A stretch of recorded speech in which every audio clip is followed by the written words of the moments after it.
we're back with our pain series. 3 quick things you can do to address pain. So one common thing, especially with it being basketball season, is ankle sprains. So commonly what you'll see is that when someone comes down from a rebound, they'll land on someone else's foot. The foot will get excessively loaded on the lateral column. The ankle can't stabilize it, and you'll get an inversion ankle sprain. What happens is the ligaments on the outside of the ankle, the 3 major ligaments, all get strained, sprained, lengthened, you get inflammation.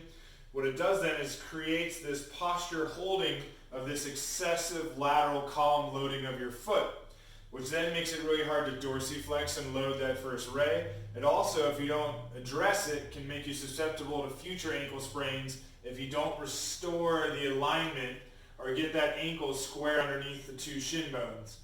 So again, that's the big principle. Can I get the talus, the calcaneus, to sit neutrally underneath that tibia and fibula? And commonly, again, you get this lateral shear that if you don't address it, will tend to lead to residual or subsequent ankle sprains. So what are 3 quick things that you can do to restore it? One is to try to get that talus to shear lateral to medial.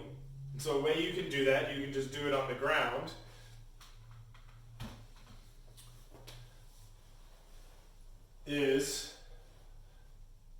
Might be hard to see, but I'm going to have my fibula. Just distal to the fibula and just anterior is the talus, or the lateral border of the talus. I'm going to put my ankle into dorsiflexion. I'm going to push on that talus, so I'm basically just pushing straight down towards the ground.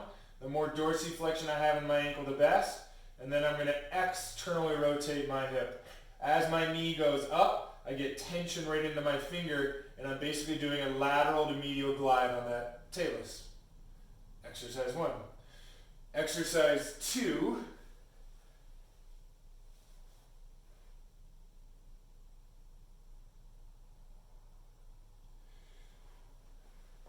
Exercise 2 would be getting the calcaneus to evert.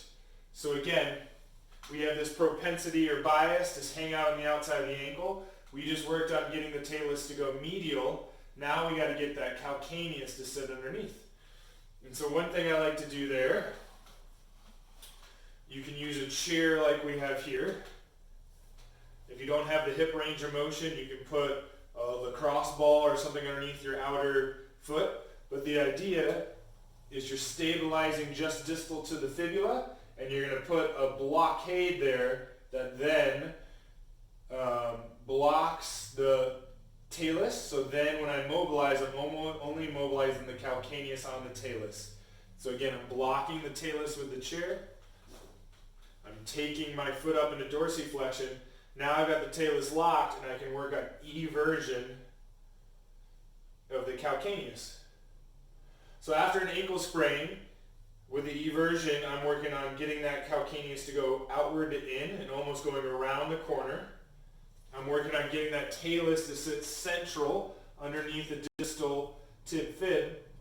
And one other good thing to do that's a little hard to do on your own, and you might be able to see a therapist or a manual body worker, is to get that fibula to guide superior. If you do that, you really take away that lateral bias and really align that ankle appropriately. Once you have that mobility, the third thing you can do then is more of a functional mobility, which are called clock reaches. So here, imagine I'm in the middle of a clock.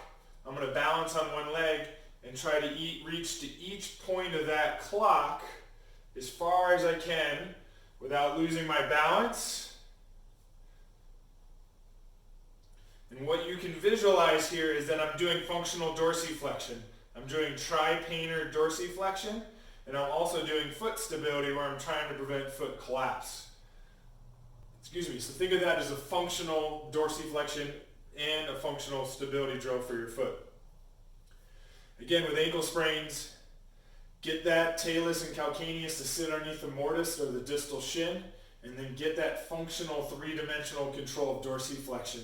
And really with ankle sprains, the last thing you want to do is rest, ice, and elevate. You got to compress, pump that joint, and get it moving. And if you do that immediately within a few hours of your sprain, you can get back the next day, 2 days, pretty darn quick, unless there's a fracture or serious pathology. That's the end of our pain series for